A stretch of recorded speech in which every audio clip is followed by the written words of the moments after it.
Sometimes I feel like there's no point to keep going. But then I look forward to eating. I can feel my mouth water for it. It brings me happiness. Look away was craving for something more that I was missing. You know, this one was a challenging episode. You know, it's not very often I watch an episode and I sit and I say to myself, you know what, let me not say that, but that may actually ruin the video for you guys. So let me just keep my tongue in for this one here. But yeah, the first thing that I notice is that this woman uses a lot of excuses. But the first thing that she says and identifies is that food is linked to her happiness. Food brings her joy. The moment that she said that, I was like, damn, I don't know how she's going to remove herself or how she's going to unlink that, to sort of detach the fact that happiness is not based on food. You know what I mean? Happiness has to be based on other things. But the second that she said that, I was like, I don't feel like this is going to go well. You know, because to have that mental connection with food, do you think that food is what is the only thing that gives you joy? I can't imagine how hard it is to reverse that. But then she goes on here to explain that by the time that she was 11 years old, she was already at 200 freaking pounds. Wow. This is one of those stories where I want to have sympathy, but it's hard to have sympathy.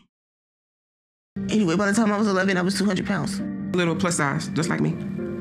But when she was about 13, started noticing Shakyia being a little heavier. Ain't that funny though? Ain't that annoying? So mom wanted to sit there and say, oh, by the time, you know, she was 13, oh, because my daughter was plus size like I was, I didn't worry. What do you mean you didn't worry? She didn't say that, but that's what she was saying. So she waited until her daughter was at an age where she was more overweight than what she was at to actually be like, oh no, holding stuff is wrong. That is messed up. That is poor parenting. But at the same time, though, when it comes to the parenting side of things, mom hasn't always been around because originally mom lost custody of the kids to the foster system. Then the kids obviously came out of the foster system because the dad then took custody. But then the dad couldn't actually, you know, provide. So therefore, they went back into foster care again. But then mom finally was able to, you know, pick herself back up again. But so the case of mom was working 3 jobs. And because she was working 3 jobs, the neighbors noticed that, hey, the mom's never there for the kids. So therefore, somebody decided to call the services and therefore, they were taken away. But either way, though, once she went into foster care for the second time, she said that she then started to purposely act out, started to rebel purposely. So therefore, they would have no choice but to give her back to her mum because, you know what I mean? Because obviously no foster parent's going to want somebody that is literally throwing things, doing things that are unnecessary. So she ended up being back in her mum's care. So of course, the mum hasn't necessarily always been there for her child's life. But the moment that she got her daughter back, really and truly, you should have really analyzed it from that moment in time rather than being like, oh, well, you know, I'm plus size, so it should be okay. Oh, but hold on a minute, now she's 30 and I realize that come on, man, that is called neglecting. That's called neglectual parenting. Neglectual is probably not a word, but I just wanted to use that word. Neglectual parenting. Yeah. What does Google say? Is neglectual a word actually superior? Neglectual.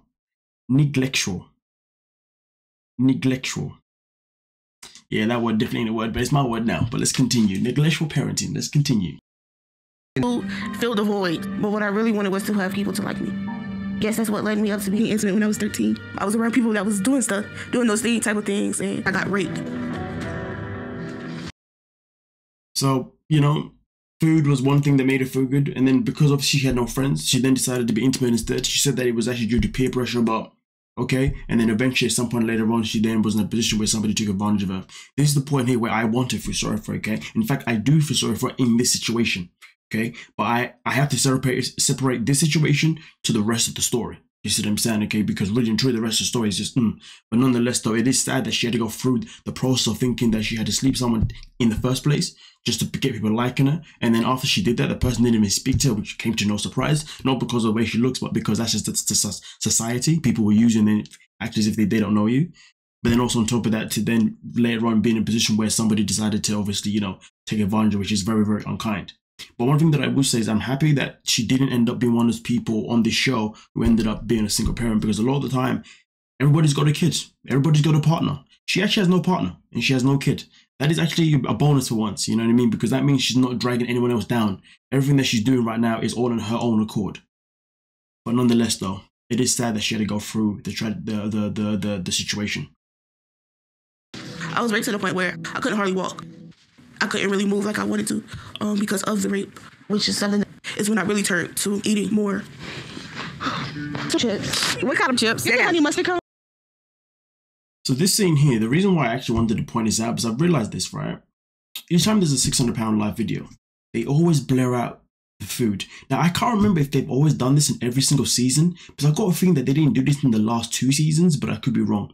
No, I think they did do it in the last season. But either way, though, generally speaking, when you watch a reality TV show, okay, or even any show, to be honest with you, they don't usually actually blur out food products, to be fair. So sometimes they do, but usually it's more like if it's like a cap and they want to blur the brand because they haven't got the sponsor, or they don't want to obviously advertise it because obviously, you know, if they advertise, then that means they're giving free sponsorship. So if they blur out, then obviously the company then can then say, hey, can you let people wear the, you know what I mean, for sponsorship purposes. Usually it's a business thing.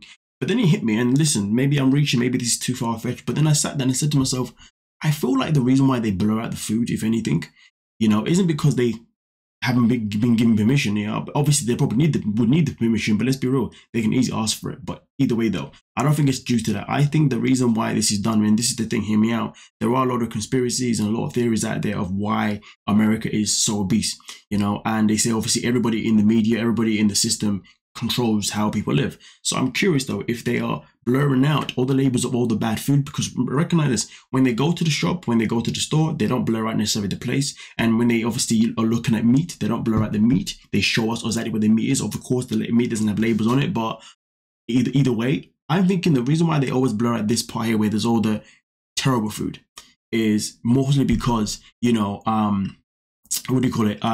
It's like they promote obesity. Does that make sense? I feel like I lost my point, but I hope I made my point.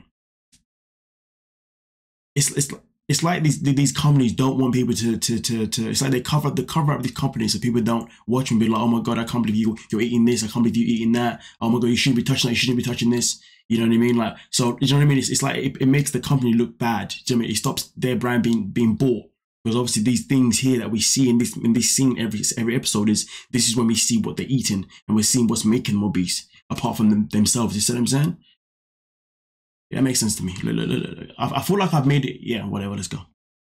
Shakyia, is your leg okay? Mm-hmm. I've been using snacking to distract myself from the pain. When a lot aren't taking it seriously and how much pain I'm in. Have them as a distraction and to help. You know, I said when I was doing this for Patreon, I said, you know what, I feel like she's going to be using her leg, the pain from her leg, as an excuse to, because she starts off with, you know, I just feel like she has a lot of excuses in it. And I feel like the pain of her leg is an excuse to eat food. You see what I'm saying? And I'm not saying that the leg, because obviously she's got lymphedema and it is really bad. And don't get me wrong, I can't imagine how bad that feels, but some people will use something like that as an excuse of why they are behaving in a certain way. But let's continue. But they don't understand the toll that it's taking on my body. Because I'm not in as much pain. I'm tired. Yo, tomorrow's a doctor's appointment. Last fast food. Only way I get to eat fast food is a damn salad. Right. Yeah, salad. There's a lot of lifestyle. It's closed. No, it's not closing for real. Man, I think I gotta be down to my lower 500s. But I might have gained some back. So your weight is 655. Protein, no carb, and some exercises that you can start on so you can lose 50 pounds over the next 2 months. The fact that she thought that she was going to be below the 500s, but then to arch now maybe be them in the mid 500s is ridiculous to me. Like, come on. But anyway, 655, that is crazy. But now she's got to lose 50 pounds in the space of 2 months. Remember that. 2 months, 50 pounds. Let's see what happens. Me a bunch of times to set up to talk to a therapist. But I got busy and missed them all. So oh yes, I forgot about the therapist. Dr. Nat also recommended a therapist. She missed every single appointment. And but then here she claimed that, yeah, you know, I'm actually going to see one now. She never sees the therapist. I need to call and get new times. They never showed up for her follow-up appointment. It was scheduled for 3 months ago.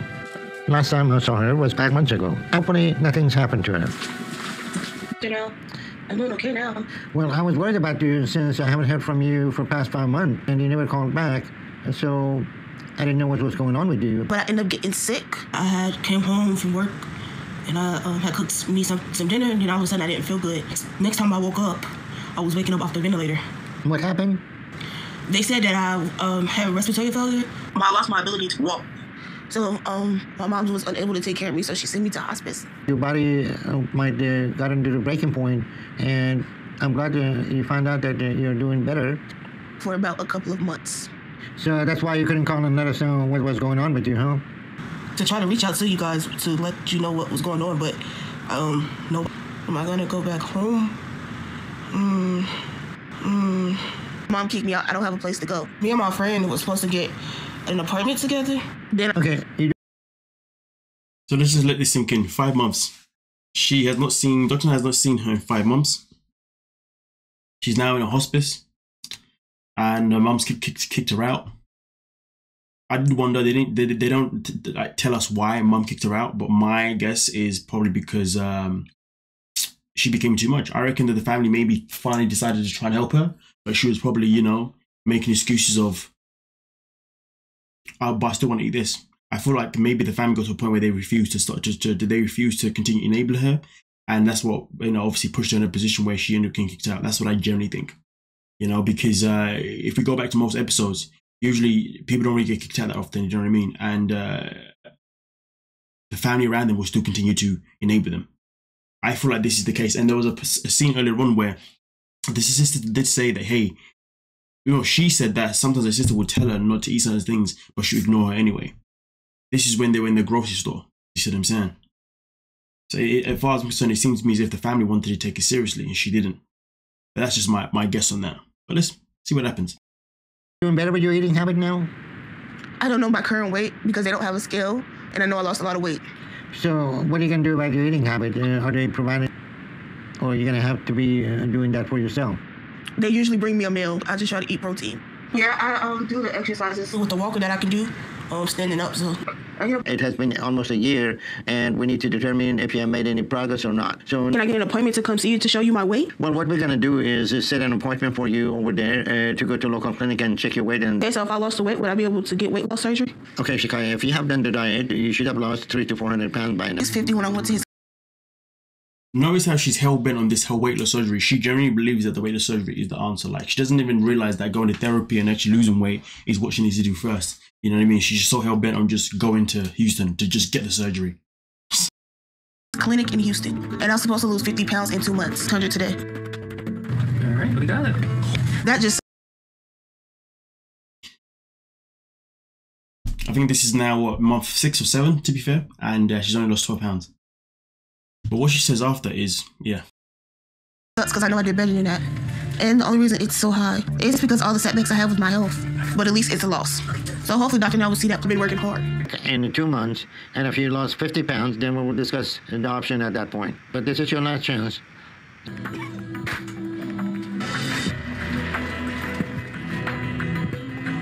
the right direction. But I know Dr. Now is going to think I'm not trying. I mean, losing some weight is the right direction, but not losing enough, nowhere near enough, is not the right direction. This is ridiculous, honestly. You're actually serious about this. So at this point, there is no reason to do any more follow-up appointments. Shakyia, I don't give up on anyone. People can give up on themselves and for your therapy. And if you want, I will set that up remotely. And maybe working on things with them over time. Then he won't be able to tell me no. You see, Dr. Now sets up a therapist again. I also think that doing therapy will be good. But I'm just working to save up money. And it won't be long now because I'm getting close to show up in Houston. I might go wait for getting surgery. To show up in Houston. I might go wait for getting surgery. Then he won't be able to tell me no. As committed to Dr. Now's program as ever. So she now has it in her head that, you know, she's going to see a therapist once she gets to Houston.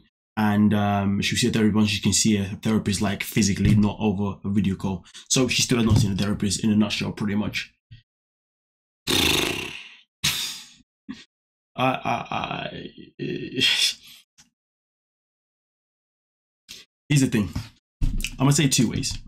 First and foremost, this woman wasted my time. This is what I wanted to say at the very beginning of the episode, that I got to a point where I just felt like I wasted my freaking time. And also remember this whole show, right? This whole 600 Pound Life. It is something that is done over a space of 12 months. Her story was all the way up to 1 year and 4 months. 1 year and 4 months. Dr. Now was super generous with her. 1 year and 4 months, and she only lost 21 pounds. And in that process, she's still hell-bent to come to Houston and still hell-bent to, you know, just turn up. And she thinks that if she just turns up in Houston, right, that Dr. Now will have no choice but to accept it because she's made the efforts of traveling there. Even though Dr. Now did say to her, hey, don't bother coming here unless you know, you're going to make the correct movements. Otherwise, you're wasting your time. But no, she's not going to listen. I don't know what goes through her mind. I don't know what tells her these things, you know, but what she needs to recognize is that she needs to go see a therapist because she's got a lot of trauma that she needs to deal with, but she's refusing and she's obviously avoiding it with a bunch of excuses, which is why I can't feel sorry for it overall. Do you see what I'm saying? Okay. I can feel sorry for one bit, but for overall grand scheme of things, her mindset is completely messed. And she's only 26 years of age. Doctor now warned her and said, listen, if you don't get your health in a better place, you may not even make it to 30. Yes, losing a little bit of weight is progression, but losing a little bit of weight over losing 21 pounds over the space of 1 year, 16 months. Come on, that means you're still. Doctor now said that you are eating around about 6K calories for you to be in this weight of yours. So that means she's still eating around that mark. No less than 550. No 500. No less than 5,500. But you know what though? I'm going to leave on a positive though. The positive is that at least she has false hope. And I say that because you see, because she still believes that she can do it and she's going to do it, even though she's not actually doing it, it means that there's a little hope in there that she's given herself that she's eventually going to make that leap. Hopefully that little hope that she has there that is called false hope, hopefully she will finally make that leap at some point. Because most of the time when we do see some people that do come on the show, they end up being like, you know, I give up. It is what it is. Oh, you know, just making excuses, blah, blah, blah, blah, blah, blah, blah. So to be fair, that false hope, hopefully it ends up becoming legit hope and she actually does make movements. Nonetheless though, I'm done. I have nothing else to say. I'm just annoyed. Don't forget to like, subscribe, and of course, peace.